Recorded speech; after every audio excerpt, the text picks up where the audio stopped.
ये सिर्फ विरोध नहीं है, ये ललकार है उस सत्ता के खिलाफ जो जनता की आवाज सुनना भूल गई है। और ललकार उठी है वहीं से जहां कभी राजनीति सिर्फ रणनीति हुआ करती थी। अब सड़क पर जन सैलाब है और नेताजी को उनके ही घर में घेरने की तैयारी हो रही है। सवाल एक मुख्यमंत्री से है और जवाब मांग रही है पूरी जनता। नमस्कार दोस्तों, स्वागत है आप सभी का राष्ट्र की रौनक चैनल पर।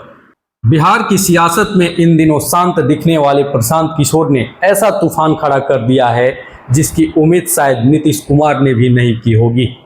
जी हां, बात अब सिर्फ जुबानी जंग तक सीमित नहीं है, अब तो आर पार की लड़ाई का ऐलान हो चुका है।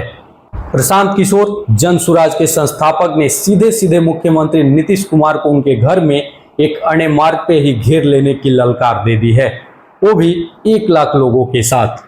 क्या वाकई प्रशांत किशोर अब डायरेक्ट फाइट के मूड में आ चुके हैं, और अगर हाँ तो इसके पीछे असली खेल क्या है? दरअसल सोमवार को पटना में जो हुआ उसने बिहार की राजनीति में एक नया अध्याय लिख दिया। जन सुराज के सैकड़ों समर्थक बिहार विधानसभा का घेराव करने निकले। ये कोई छोटी मोटी भीड़ नहीं थी, ये वो आवाज थी जो बदलाव चाहती थी। लेकिन जैसे ही कार्यकर्ता पटना के चितकोरा गोलंबर के पास पहुंचे, पुलिस ने उन्हें रोकने की कोशिश की। फिर क्या था, दोनों ओर से जमकर धक्का मुक्की हुई। जन सुराज का आरोप है कि पुलिस ने लाठीचार्ज किया जिसमें कई लोग घायल हो गए। ये तस्वीरें बताती हैं कि बिहार में जन आंदोलन को कैसे कुचलने की कोशिश की जा रही है। लाठीचार्ज पुलिस के बल प्रयोग के बावजूद प्रशांत किशोर के तेवर कम नहीं हुए। उनका बयान सुनिए जो पूरे बिहार में आग की तरह फैल गया है। उन्होंने सीधे सीधे सत्ता को चुनौती देते हुए कहा, अभी तो जंग की शुरुआत है, इनका जीना हराम कर देंगे। अभी 3 महीने बाकी हैं, इनको पता नहीं है कि बिहार की जनता बदलाव चाहती है, इन भ्रष्टाचारियों को हटाना चाहती है। प्रशांत किशोर ने पुलिस प्रशासन पर भी तीखा हमला बोला। उन्होंने कहा, पुलिस का क्या है, जो ऊपर बैठे हैं उनके अनुसार काम करती है। पुलिस अपना काम कर रही है और हम अपना काम कर रहे हैं। पुलिस ने रोक दी है, रुके हुए हैं, लोकतंत्र है, जब मन होगा उठकर चल देंगे।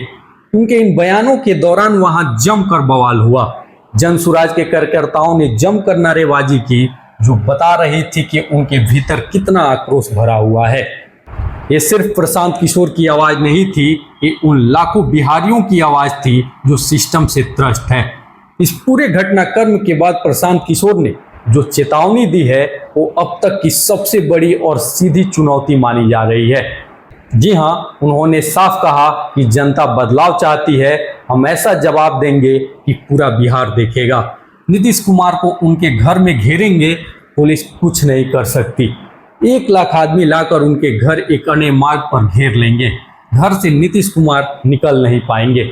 सोचिए, एक राजनीतिक रणनीतिकार जो कभी किंग मेकर के तौर पर काम करता था, आज वो खुद सड़कों पर उतरकर मुख्यमंत्री को उनके घर में घेरने की बात कर रहा है। ये क्या दिखा रहा है?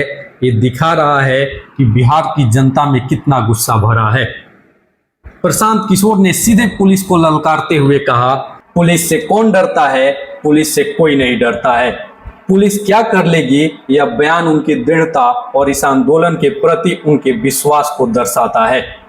प्रशांत किशोर ने यह हल्ला यूं ही नहीं बोला है, उनकी ये आर पार की लड़ाई कुछ बेहद गंभीर और जनता से जुड़े मुद्दों पर आधारित है। उन्होंने 3 मुख्य मांगों को लेकर यह आंदोलन छेड़ा है। पहला, गरीब परिवारों को रोजगार के लिए 2 लाख रुपए की सहायता राशि मिले। सरकार ने घोषणा की थी, लेकिन लाखों गरीब परिवारों को ये पैसा अब तक नहीं मिला है। ये पैसा उनका हक है, लेकिन भ्रष्ट सिस्टम ने इसे रोक रखा है। वहीं दलित भूमिहीन परिवारों को 3 डिसमिल जमीन का वितरण हो। ये दशकों पुरानी मांग है, दलितों का हक है, लेकिन ये वादा भी सिर्फ कागजों पर है। वहीं जो प्रशांत किशोर की तीसरी मांग थी वो थी भूमि सर्वेक्षण में व्याप्त भ्रष्टाचार है। बिहार में जमीन से जुड़े मामलों में भ्रष्टाचार चरम पर है। भूमि सर्वेक्षण के नाम पर आम जनता को लूटा जा रहा है।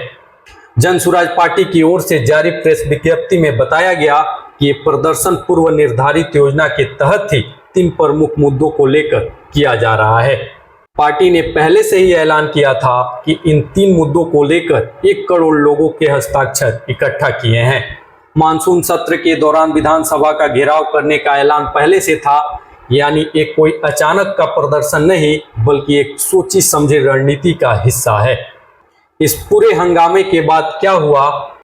पटना में पत्रकारों से बातचीत में प्रशांत किशोर ने बताया कि बिहार सरकार के प्रतिनिधि के तौर पर मुख्य सचिव अमृतलाल मीणा ने 7 दिन की मोहलत मांगी है। जी हां, सरकार ने 7 दिन का समय मांगा है। ये दिखाता है कि सरकार पर कितना दबाव है।